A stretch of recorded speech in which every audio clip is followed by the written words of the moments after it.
Hero of Light. The Hero of Light is flying in his new ship.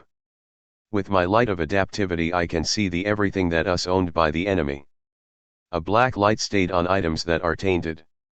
It's a shame, he said to himself, we live in this world ruled by spiritual wickedness in high places. O Creator of Light, you own all, and this world is still under the grip of evil. The Hero of Light followed the source of the black light with his gift of analyzation. With his mind of enlightenment he followed the trail of the dark light now visible to him. After 30 minutes of flying, the hero parked his vehicle by a cave. The Hero of Light ran inside to seek the source of the problem. More villains, he said to himself. He quickly turned invisible and walked behind 3 dwarves. I'm so glad that we beat people with ownership first before they take claim anything that already belongs to the Creator of Light. That overcomes is nonsense, one dwarf said, he keeps spoiling our plans. To the hero's astonishment he saw food, beverages, types of cars, different entertainment formats and more being mass-produced by many dwarves. Crafty monsters, the hero said to himself. I have to be careful, the hero said to himself. I have studied how they are doing this. The Hero of Light, while invisible, disappeared and reappeared in front of a shopping center. He spied on a man who purchased a pen with the black light covered on it. Then he went home and showed his fancy pen to his friends.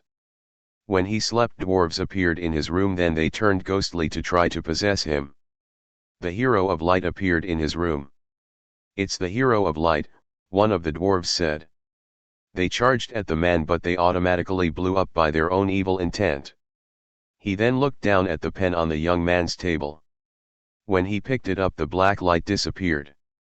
Wait a moment, he said to himself, the light within me allows me to own anything I do by overriding it. They will never harm you again, the hero said to the sleeping young man. The Hero of Light teleported on top of a skyscraper overlooking the people, still with black light items. Some had beverages, clothing, and even shoes were filled with black light on the city. These poor people are possessed by thieves. They have no right to take what is in their possession. If I am permanently protected from anything the enemy has claimed, then maybe the light that enlightens the whole world can permanently stop the spiritual thief from taking what is now theirs, past and present. The Hero of Light zoomed in on a man who threw away a bag full of items with black light, which made him concerned. He flew closer to him and he noticed it was Whitker. Whitker, it's you, what are you doing here? I'm new in town. I'm just here visiting family members. Whitker threw away the trash bag full of entertainment, books, clothing, and other things filled with black light. I feel paranoid living here, Whitker said to the hero. They can't see what we spiritual people can see. The Hero of Light hovered above the city at Town Square downtown. The people that recognize him looked and pointed at the man of light. Time for some light works, he said to himself. He flew higher up above the entire world. With discernment, the entire world was seen with possessions of black light. He then raised his hands and quoted. For by him all things were created, in heaven and on earth, visible and invisible, whether thrones or dominions or rulers or authorities, all things were created through him and for him. Then suddenly the black lights disappeared into smoke. All items including food, beverages, sources of entertainment, clothing, etc. were kept away from all evil. The Hero of the Light teleported back to the dwarves' cave, then turned invisible. All the demons looked extremely paranoid. A permanent spirit of fear covered them for their thieving actions. Every moment they all felt the fear of the Creator of Light's justice. For they were made aware of their own evil deeds of trying to own what naturally belongs to God. The Hero of Light made himself visible in front of them. Then suddenly they attacked each other. Hundreds of unclean spirits inside of the cave fought one another, some even killed themselves.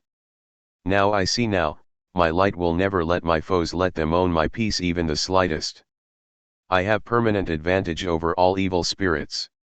And anything that my enemy has I am free to own and use, such as words, beverages, etc. When they all killed each other, the Hero of Light went back to Whitker by teleportation. Good job, man of light, he said next to him in his relative backyard. All evil spirits are permanently paranoid for their crimes of thievery. He was a thief from the beginning, now his grip on all is gone. Whitker said with a smile. The hero of light along with a beautiful heroine is overlooking another city by a mountain. That smell, it's unbearable, she said. It's coming from unclean spirits, he said to her. I thought you got rid of all spirits. There are some here and there because the authors of this story is not done yet. I understand, she said. I have the portal ready for you if you like. The woman telepathically made a spiritual portal in the shape of a door, which was a completely different area, a red grassy plain with purple spirits which looked like zombies moved up and down the hill. The hero walked in and was there instantly. The zombies that noticed the hero ran towards the hero with aggression. The hero of light punched them, running away. Some exploded automatically and some fought each other.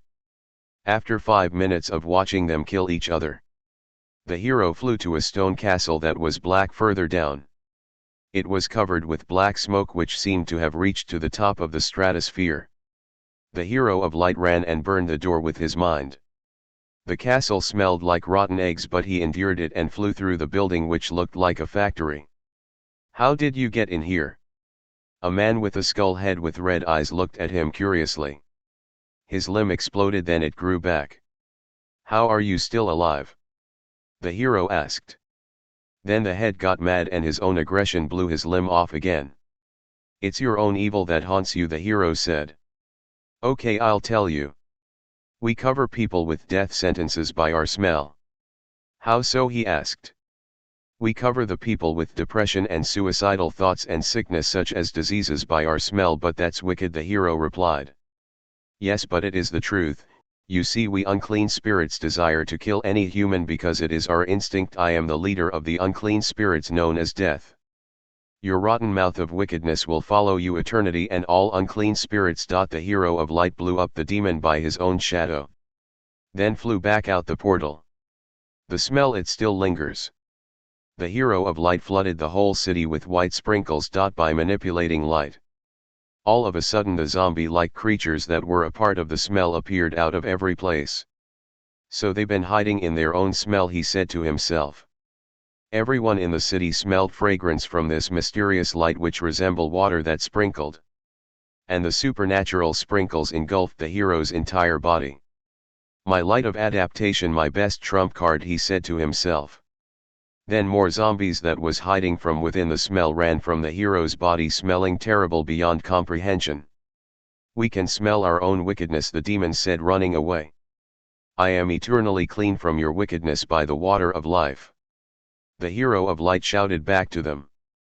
The lights engulfed the entire world and all spirits of evil smelt their own evil permanently, which made it harder for them to organize themselves because each unclean spirit will have its own nasty smell based off of their own wickedness.